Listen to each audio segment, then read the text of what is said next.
jadikanlah persaingan ini di padang sebagai medan untuk kami memupuk semangat ukhuwah, disiplin diri dan kerjasama pasukan yang erat antara warga tubuh dan bangsa.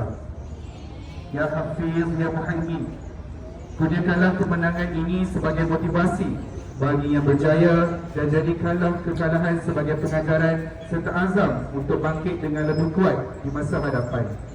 Sesungguhnya hanya kepadamu kami berserah dan hanya kepadamu kami mohon pertolongan. Rabbana atina fid dunya hasanah wa fil akhirati hasanah wa qina adzabannar. Wa sallallahu ala sayyidina Muhammad wa ala alihi wa sahbihi wa sallam. Walhamdulillahi rabbil alamin. Terima kasih diucapkan kepada Jemaah Masyarakat Iman di atas kesudian memimpin bacaan doa sebentar tadi.